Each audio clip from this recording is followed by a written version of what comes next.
I guess the easiest thing is to start with questions, because I don't know what you guys would, I know everybody here is, how many of you are college people?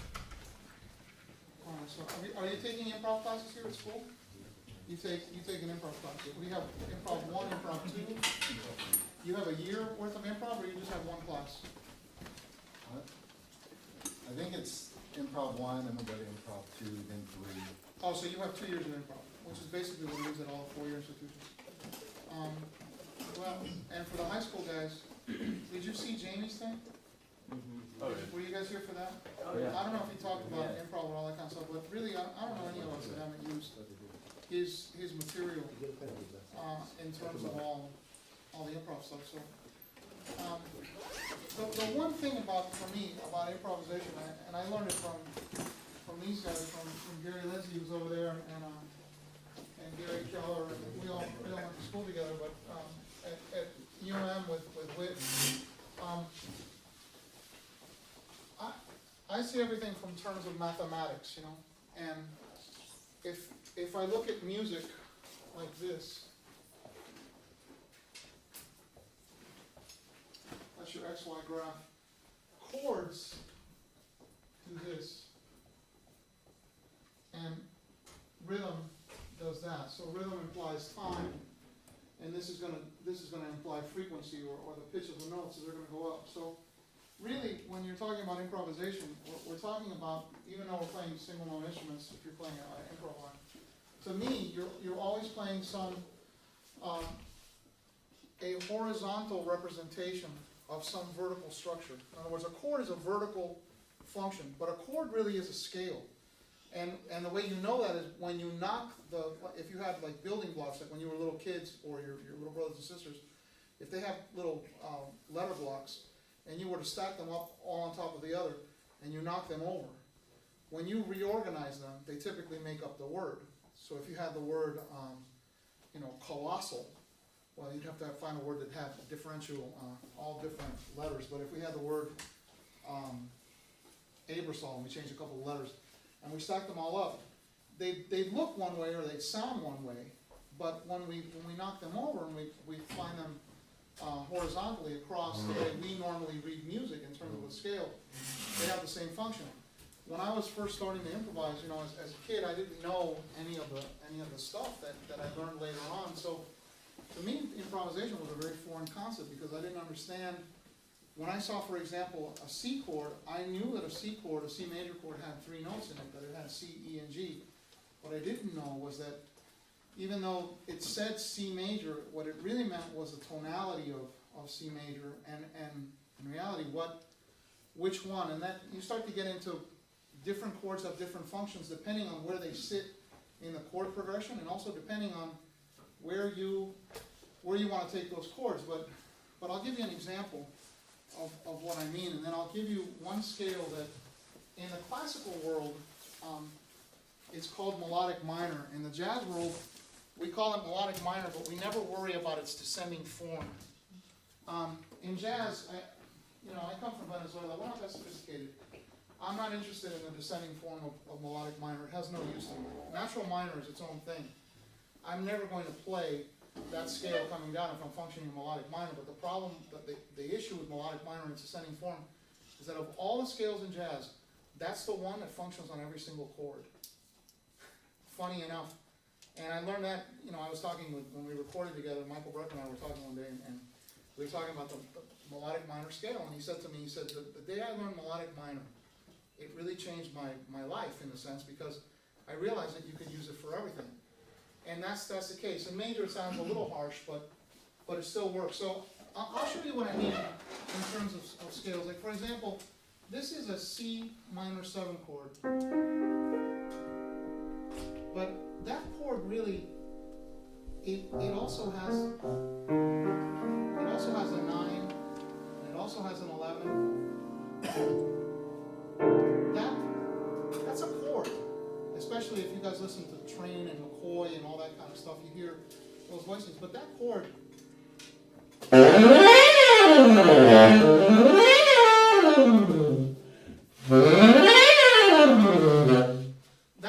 that's the chord. It's that scale. It's not a chord.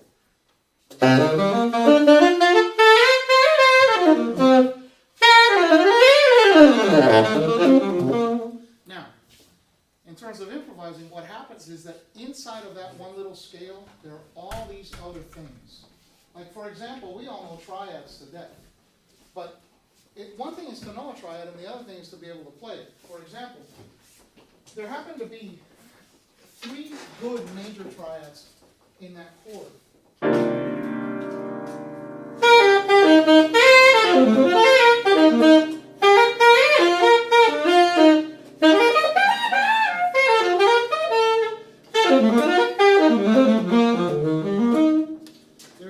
There's an E flat triad concert, there's an F triad, and a B flat triad.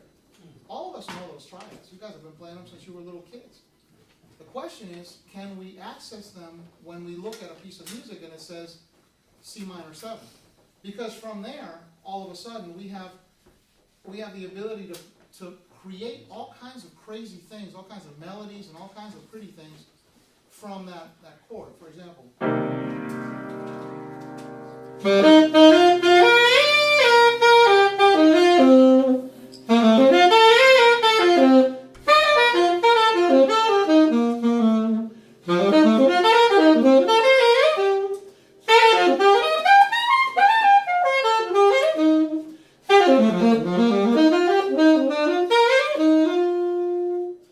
And now you start to see that you can combine triads. So I'm just playing 3 major triads, and it sounds like I'm playing something fancy or something modal or something whatever, but that happens to be the sound of that chord. And all I'm doing in reality is playing a B flat concert major scale.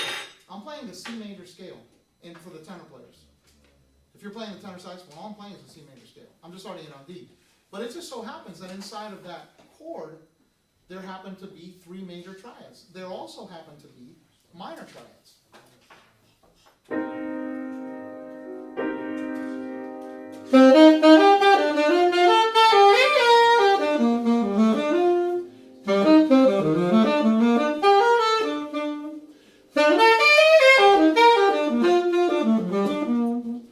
There happen to be a G minor triad, a C minor triad, and G minor, C minor, and D minor. So now all of a sudden, if I'm playing that chord,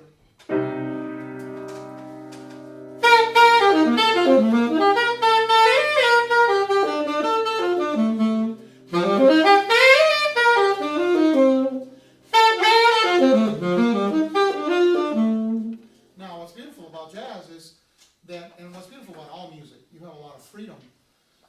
And typically, anything that we play in one tonal center, we can move it up or down a half step and sort of slide it over for a second and then come back. Coltrane did it a lot of people do it a lot. So now, all of a sudden, by just knowing major triads, I can sort of mess around a lot.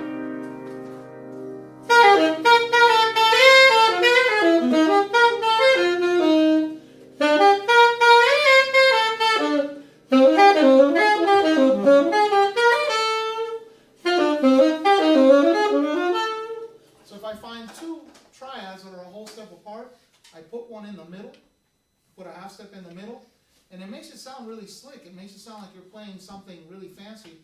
All you're doing is just borrowing that space that's in between those 2 triads. So I'll list those on the board, and maybe I'll list them for you. How many alto players do we have in here? A lot of alto players. How many tenor players do we have in here?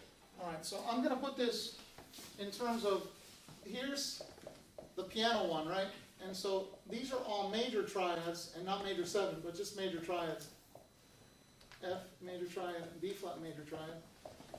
And I also have C minor triad, D minor triad, and G minor triad. And now, if we want to transpose those so that you guys can, when you're hearing, I don't know about you, but for me sometimes when I'm listening to stuff on the saxophone, if somebody says C minor 7, and then the tenor player plays D minor, I get, when I'm listening to it as a saxophone player, it's D minor to me, even though I know it's what the chord is naturally. You know, I sort of hear in B flat. So here for the tenor players, D minor 7, F, G, and C, or D minor, E minor, and A minor.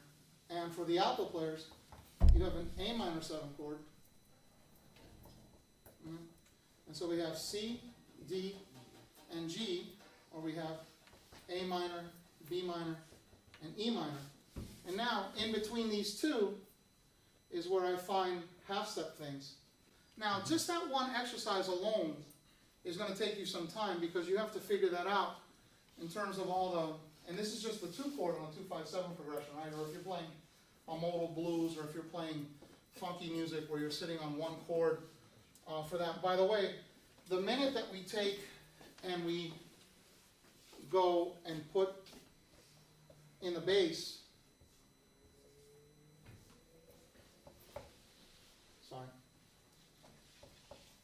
the minute we put in the bass a different note, in other words, this is really the same as C7 and F7 or F7 sus. It still works in the same way. And in reality, it still works in B flat major because we're really in the if that's a B flat major scale, this is a C major scale, this is going to be a G major scale for you guys. They all work the same way. So just in terms of that, now the responsibility of an improviser is, I think the responsibility of improvisers is to kind of figure out what all these spaces are, or what all these functions are inside of these chords. And for example, there's another very cool thing that happens with these chords, and that is that there are the same triads, the same major triads that are here, also happen to be the same major pentatonic scales that function over that chord. So not only do we have major triads that work over that chord.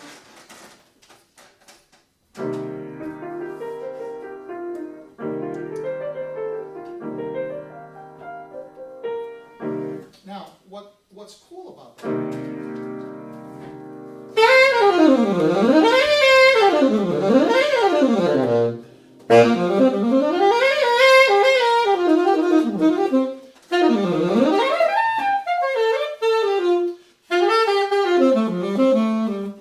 What's cool about that is that I like to play the triads, but I don't like to play the third of the triad. I like to play the second note of the triad. In other words, instead of being in the first one, E flat, G, B flat, or F, A, C, or C, E, G, I play the second degree of that sonority. So I play this.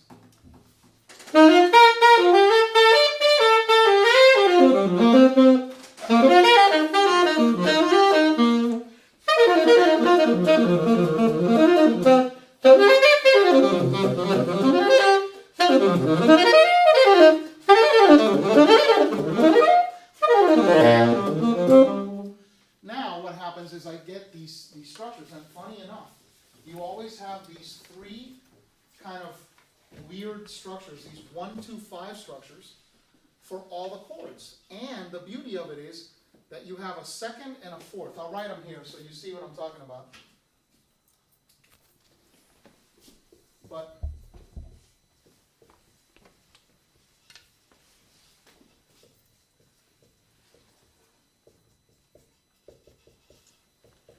what's pretty about this, and we talked about this yesterday, one of the things that I'm working on because I listen a lot to Copeland, is that if you take this note and you shift it here, now what you have are sequences of ninths. And those things sound really pretty, especially when you're playing things like a ballad, or if you're out of your mind on a solo and you're getting to the end of a solo and you want to somehow create some kind of real crazy shade of sound. But by the way, I'll show you, if I put an F in the bass of that.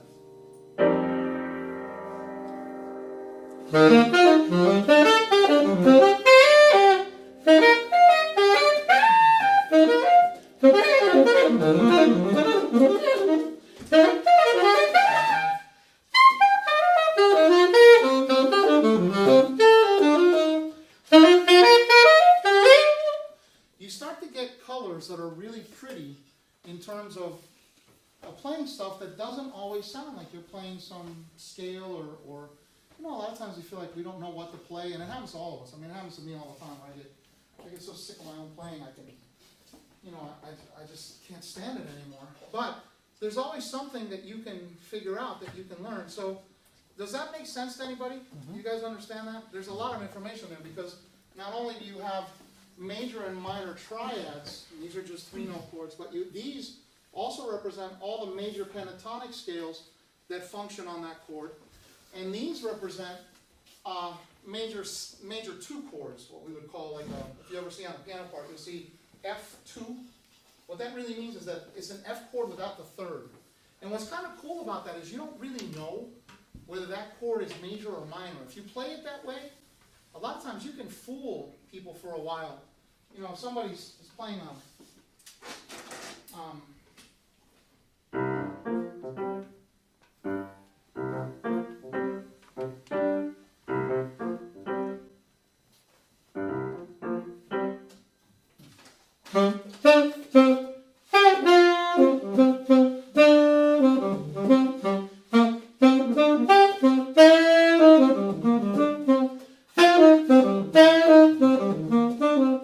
if I don't play the third, is it major? Is it minor? And now in dominant 7 world, because if you're playing a diminished scale or if you're playing melodic minor, we have both access to a major and a minor third, because one is the third and one is the sharp 9, if we want to get technical. But in reality, it's kind of cool because you have a lot of space, and not only does it happen there, but it also happens on the 7th.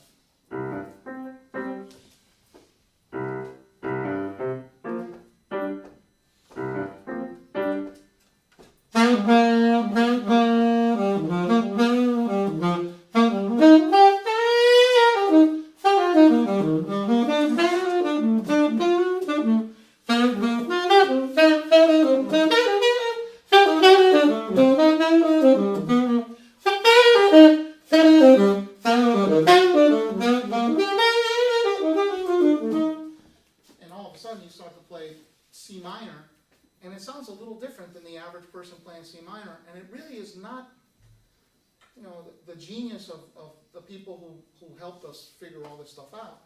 People like Coltrane and stuff like that, thank God that I didn't have to come up with it from scratch. You know, it's like you borrow all this stuff from them. Now, there's something in geometry that really impacted me when I studied a lot of math, because I always liked math. And there's something that always bothered me in jazz improvisation. This is going to go over the heads of some of you, and some of the other guys are going to revisit this later on. But how many of you know your pentatonic scales? How many of you know your blues scale? Okay. If I write this scale here, for example, what pentatonic scale is that? E flat, F, G, B flat, and C. That's the E flat pentatonic scale, right? If I said to you, what's the C minor pentatonic scale? What are the notes for the C minor pentatonic scale? Same thing, because it's relative minor. And that's and that's wrong. And I'll tell you why it's wrong. In geometry, for a long time, Euclid said, and everybody says that, and they're all wrong. And I don't care what anybody says, they're wrong. And I'll show you why. In geometry, when Euclid said this, he said two lines cut by a transversal, whose alternate interior angles are congruent, are parallel, and they never touch. Right? That's not provable. That theorem cannot be proved. So along come Hilbert and a bunch of other guys, and they said, well, what happens if 2 parallel lines do meet? See, because in this Euclidean geometry, all triangles look like that. But in non-Euclidean geometry, which is where 2 parallel lines do meet, non-Euclidean geometry is exactly, and there's more than one, is exactly as rigorous and exactly as precise and exactly as provable and consistent as is Euclidean geometry. But in that geometry, all triangles look like this. This one, a triangle, angles always add up to 100. This one, they always add up to less than 180 degrees. Without this, there is no theory of relativity. Because time is a curve. Now, melodic minor and major. Melodic minor and major are very related because, and I'm going to do it in C just so you see it. Here's the C major scale. Now for the classical people, look, if you're going to an audition and they say to you play melodic minor, then you have to play melodic minor that form ascending, and you have to play the natural minor coming down, because otherwise they're gonna, you don't know melodic minor. I'm not interested in that. I'm not here to impress somebody at an audition. I'm here to be able to play F7 plus 11, B7 altered, C minor 7, A major 7, sharp 5, and anything else I feel like doing, and not have to worry about it. We're only thinking one direction, because it doesn't matter whether it's up or down. And then all the other stuff that functions inside is usable.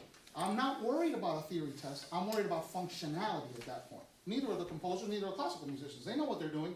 It's just a traditional thing. Now, this is sort of Euclidean geometry. And so, but you know what's funny? They never talk about the marker. We can't see the rules. This marker doesn't work either. Well, it's a little better. The black one's better? A little bit. The problem with, we have modal music, right? So in reality, there are 7 pentatonic modes of major. There's the major pentatonic. There's the Dorian pentatonic, which, by the way, now becomes a minor pentatonic because it's a 5-note scale, and that's a flat third. And now these structures they're the same. I'm not taking a minor pentatonic scale and saying, oh, the first step in a pentatonic scale is a whole step, but now the second one is an augmented second, right, or a minor third. This is a Phrygian pentatonic scale. Here's another major. We have another major. We have an Aeolian pentatonic. We have a Locrian pentatonic. And by the way, in terms of application, that's a very, very useful scale. Because if I'm playing this,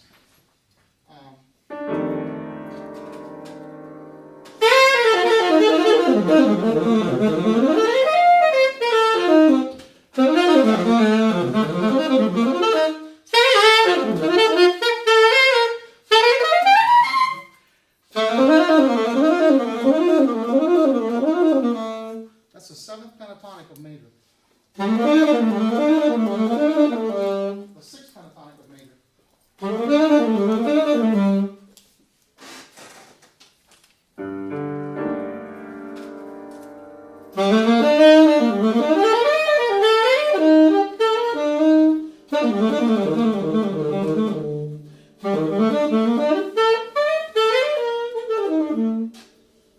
Now, if I want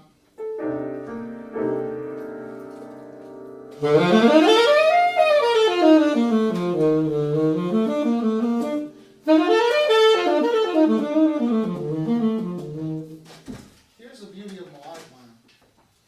Let's say you're playing a song like Girl from Ipanema and you have the first chord, and now you have the second chord.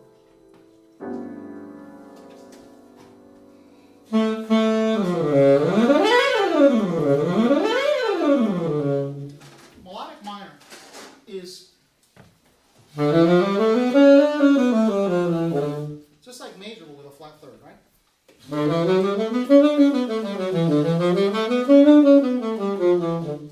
not going to play it the other way coming down. Now,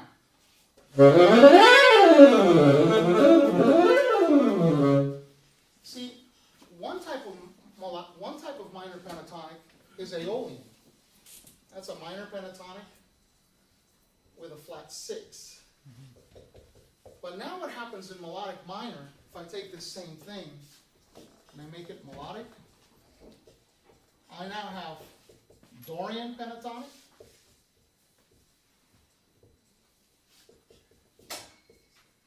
I have Dorian flat 2 or Phrygian natural 6, major sharp 5, I'm going to skip the major, which is the 4th degree, major flat 6, half diminished, and Locrian is exactly the same in both. You see, what's happened for a long time is that the nomenclature, I don't even call it minor. I call them by their modal pentatonic names. Because for a long time, we have been led to believe that there's only one kind of music. Euclidean, if we look at it in those terms, it's Euclidean pentatonic music. And it's not. There's another, and in fact, when you start listening to music now, you start to hear a lot of other kinds of stuff. You start to hear it in film scores, you start to hear it in all kinds of other things, and it's about time that we figured it out and we started to codify it. For example, on this song,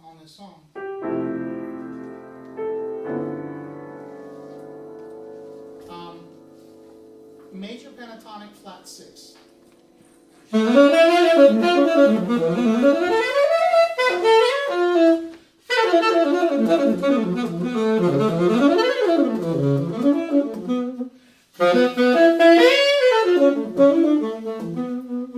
Or Dorian pentatonic, a major pentatonic with a flat 3rd.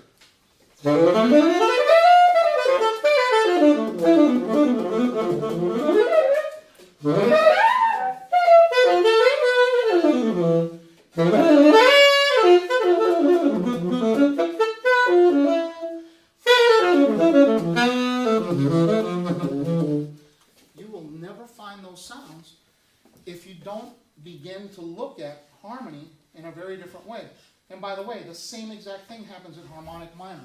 There's an entire, it's sort of like geometry. There's an Ionian or a major geometry. There's a melodic minor geometry, which is sort of like major but only mangled a little. And then there's harmonic minor, and that one has some really cool stuff in it because now you have these two sets, or you have a set of augmented seconds, or you have the set of minor thirds inside of that. So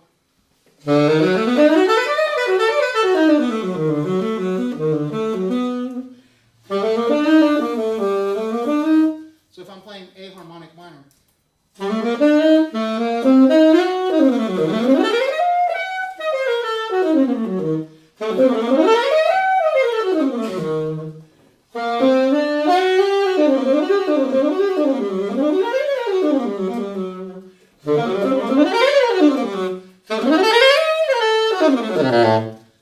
you start to get very, very, very different sounds. And for those of you that want to go into composition, for those of you that want to improvise, for those of you that want to sound different than everybody else, that stuff becomes very, very important because now you realize that there are a whole lot of colors available to you that aren't there. So I get really mad when people say, well, the minor pentatonic scale. No.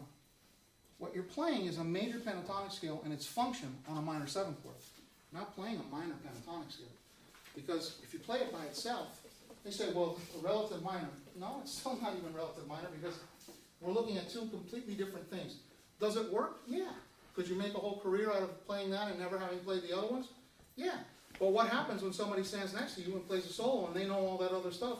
They're going to make you sound like you're playing out of the Rubank book, and they're going to sound like you're playing out of, you know, they just walked out of some 21st century thing, and people are going to go, wow, that sounds neat. And now, you hear this sound, by the way, a lot in, like, John Williams films. You hear this.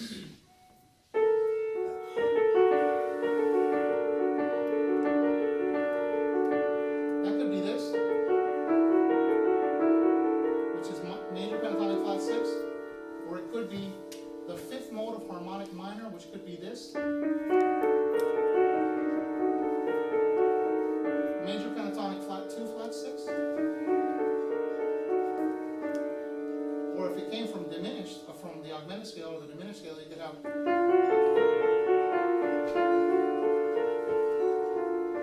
So if I'm in a vamp and I have to play, I don't know.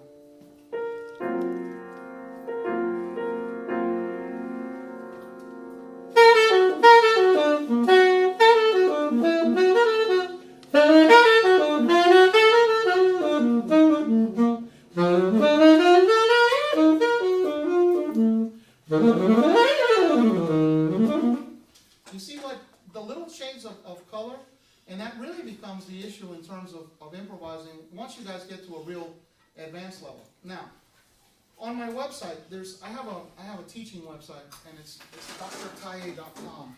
And on that website, if you go here, so drcalle.com, there's a grid.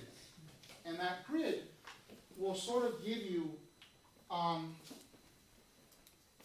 scales, chord scales, or the kind of the horizontal functions of all those vertical structures. So you'll see a bunch of chords, and you'll see minor 7, and then you'll see a bunch of scales, and sometimes they're spelled out in terms of notes, not so much in terms of notation, but even notes, because sometimes people go on there that don't really read music. But it's a good resource, like is Jamie's thing, for chord scales. And everybody has little different slants on them. You know, you're basically, it becomes pretty simple because the major scale becomes the catalyst for all the modal stuff that we play in regular jazz. So if you know your major scale, and the Joe Viola book, for example, is a very good book, the Chord and Scale Studies, because when he writes out the scales, he does.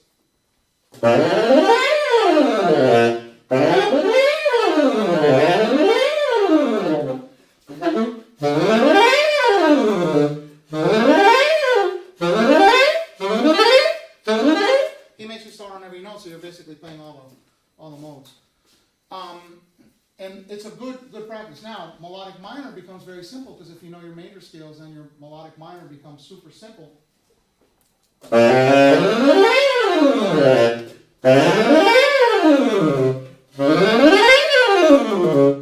And it's a major scale with a flat third, so that becomes very, very simple. And then anything that you practice after that, if you practice everything in thirds, it's sort of just learning that stuff by fingers. The same thing happens with triads, you know. One of the cool things in melodic minor is that you have this augmented triad, which sounds really cool. So, you hear Berganza do that, you hear Brecker do that, you hear a lot of people do that. That's where that comes from. It's really a melodic minor function. Anything that has an augmented scale in it. But that triad in melodic minor is very strong. It also, you get these other kind of like funky triads in melodic minor because you create that augmented interval. And then you have what are called the symmetrical scales. Well, how many of you guys, you know what the symmetrical scales are? What's the symmetrical scale? Name one. Would it be like a whole tone scale? The whole, very good. Yeah. That's one, Okay. right? What's another one? Chromatic? Chromatic scale. And then there are two more that we use in jazz all the time. Diminished. Diminished is one, and then what else? Pentatonic. No, pentatonic would be symmetrical. Symmetrical means that every time there's an intervallic relationship, whatever happens, either with one or two, that it keeps repeating. So there are four of them. What's intervallic mean? Say it again. What's intervallic mean? Intervallic? Yes. Intervals, like major segments, minor thirds. Intervallic. Yeah, you know, I come from Venezuela, so when I speak, it could be anything. But, you guys, am I the only Hispanic in the room? Yes. In Miami, you guys would be the only Anglo in the room, so it's different. Okay? All right, so, we basically have four, and when you said whole tone scale, you know, every interval is a whole tone, right? And if we write them that way, I have a hard time reading some of them, A sharp and stuff like that. That really has to be, you have to practice a lot of sight reading. But we have these four. How many whole tone scales are there? Really Are there four or unique. two? There's only two, right? Yeah, okay. We have two whole tones. How many chromatic scales are there? One. There's one, basically. Right? But you can start it anywhere you want, so it's an equal opportunity employer. They're all that way. And then how many diminished scales do we have? We have three. And how many augmented scales do we have? One. There's one. It goes 1, 2, 3, 4. So you have one chromatic, two whole tone, three diminished, and four augmented scales. And the augmented scale, and I learned this from all these guys are sitting in the back in the sax quartet. I learn everything from them, so I don't know why I'm teaching this class, because they should be up here teaching me. Tomorrow when Gary does the writing stuff, did you go to Keller's thing this morning? Did you guys go to Gary's thing this morning? Yeah. And he's talking about all the sound. You know, the funny thing is that I think what Gary talked about this morning is really what we worry about all the time about playing the saxophone. This is all kind of bonus, you know, but it's like trying to make sure that the saxophone works, which doesn't always happen for me, but you know, that's the way it goes. The augmented scale will give you, it's an augmented major second every other one, so you get, this really should be F double sharp, I guess. I hate those things. But, right. And now we're going to get A double sharp again. But if I really want to write it in English, which is the only way I can speak the language of music, is we write them like this. Boy, they need some new markers. I can go get something. I know budgets are tight, but this is ridiculous. This is what happens at my school. There's the lights and then the markers. I know. We come here, all we do is complain. But no, it's all right. It's fine for everyone. But so you have this kind of cool sound, and what's neat about all the scales, the same way that the minor and the major scales have all those triads in them, the augmented scale and the diminished scale have these wonderful major and minor triads, and in the case of the augmented scale, they also have these augmented triads, but they're kind of cool because you can apply them to different chords. Ask me. Okay, can I talk with Ask you me. after class? Because the whole augmented scale, the whatnot is all I'll going. write it down for you on a piece of paper. Okay. It's okay. At your age, are you kidding? When I was your age, I was out playing ball and, throwing a football around, and I wasn't worried about the augmented scale. That's what I'm doing. Yeah, that's what you should be doing. Don't feel bad about that. But I'll be glad to write it on a piece of paper for you, and it's up on the website too. You forgot eating. So, You forgot eating. which one? You forgot eating. Eating? No, I never forget eating. Are you kidding? you on the other hand, I gotta find that diet, whatever that is. I don't know how you do that. Now, the whole key of this stuff is that one thing is to know the scale, and the other thing is to know the application. I'll show you what I mean. Here, for example, is the C concert augmented scale. Oh,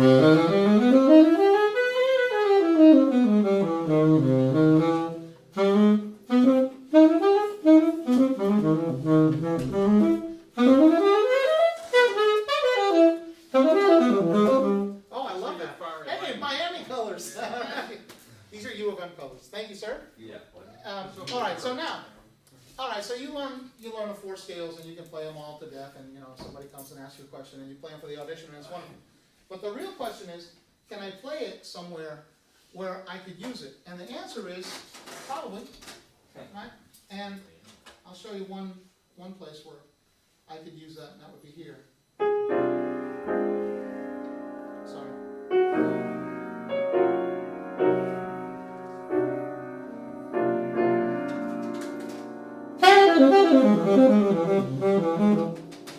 I'm double transposing, sorry. This is a D minor 7 flat 5.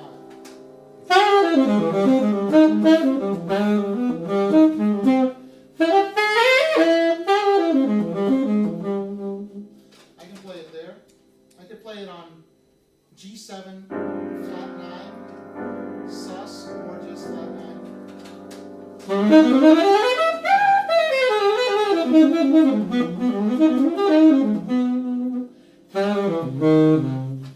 can play it on C minor, so minor 2-5 and C, right?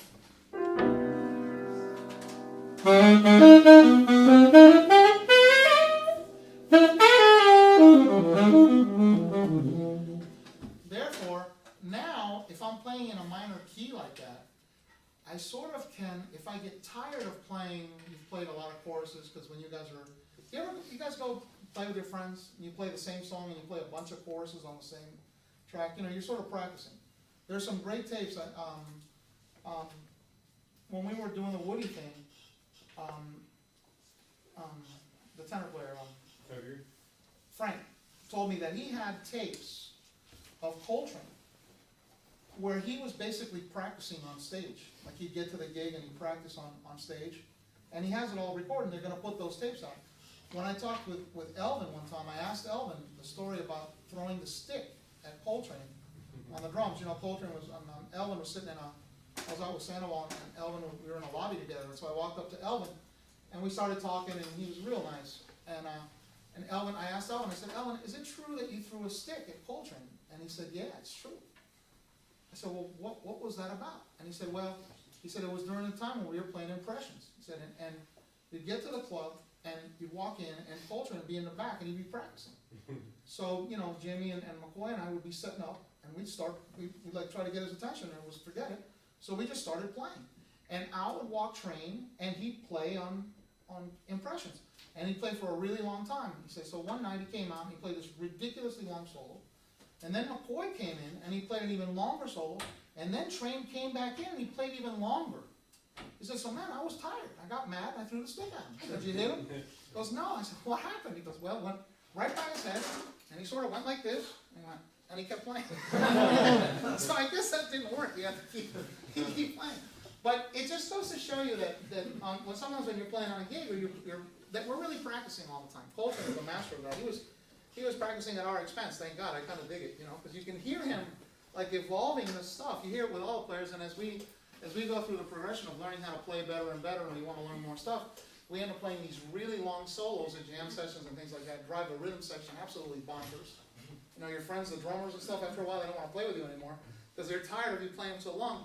But what you're doing is you're trying to stretch your stuff, and that way, if you have all this kind of information, what happens is you can say, well, this time I'm going to play everything with minor pentatonics, or this time I'm going to play everything with minor scales or major scales or pentatonic scales. Now I'm going to play symmetrical scales, now I'm going to play triads, now I'm going to try things with rhythm, now I'm going to try things with other stuff, and that really is a good way to develop your own kind of vocabulary and your own kind of playing and all that kind of stuff. Any questions about that? Any answers? Anybody totally confused? It's okay. It's okay to be totally confused.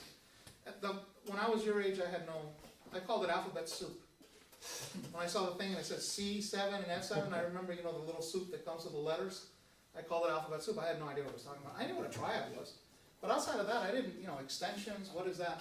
But the reality of it is that there's all this stuff. When you see a chord, there are really all these other notes that are implied. And I think Gary Lindsay will talk about that tomorrow when he talks about arranging. He'll show you how there are these substitutions for certain notes and all that kind of stuff. And as players, we're sort of kind of doing that. So with all due respect to all my friends who call the minor pentatonic scale, they're going to have to argue with somebody that does mathematics and they're going to lose. It's not even close. Sorry. I didn't get your website. What did you say it is? Dr. Calle, so drcalle.com. That's a teaching website. The artist website you don't need because that's just, pictures of me. Oh, God. And tour days and stuff like that. But the teaching website has all that kind of stuff up there. And you can always send me an email, and if I have any information that I can help at all. The stuff is all out in books. We all play kinds of the same things. But the grid is up. It's there, and you'll see the application of that stuff. And for most of us, I think when I went to the University of Miami, the greatest thing that happened was being able to practice a scale and then being able to apply it in terms of playing music. And then it's helped in terms of improvising and in terms of composition and in terms of arranging and in terms of all those other things. Any questions? Ask me, because I've been going 100 miles an hour. You guys all know your major scales? Yeah. All 12 keys, right? Yep. Because even with, if you're playing Girl from Ipanema, you might be real comfortable on F concert, but that bridge is going to F sharp major. Whether you like it or not, it's going there. And it's going to get there before you do, and that's not going to be good. So you got to be able to negotiate those things and thing. And the other one is, I don't know any great jazz musician who is not first and foremost a virtuoso on their instrument. Just think about it. Sonny Rollins, Sonny Stitt, John Coltrane, Phil Woods, Dexter Gordon, Charlie Parker, Michael Brecker, Eddie Daniels, Arturo Sandoval, Oscar Peterson. I mean, what do they all have in common? That instrument is just, they drive that bus. They get in it and it's a Ferrari. And so that's your responsibility. And it's not about playing fast, it's not about that, unless somebody calls a really fast tune. But it is about being able to think fast, and it is about being able to get that stuff out of your fingers fast. And so there's a great deal of virtuosity that's required, and that's where Jamie's books are really helpful, because I think we've all played with those Aerosolve records. In fact, when we recorded Moment's Notice with Arturo Sandoval, Michael Brecker we did this rehearsal thing where we read the chart and we just sort of played for a while. And Michael played, and I've heard Michael a lot, and he played probably the best solo I ever heard him play in my life. It was unbelievable. So I said to him, okay, man, it's enough already. Like, can you stop and give the rest of us a break? And he started laughing, and he said, yeah, I've been practicing. I knew I had to play this with Arturo, and he likes to play really fast, so I've been practicing this all summer. It just goes to show you the power of practice. But I said, so what'd you do? He said, yeah, I practiced with the Aerosolve stuff. He said, the only problem with Jamie's stuff was too slow, so I had to put it in the, you guys use that program, Amazing Slow Downer? Yeah. You ever use that program? It's great.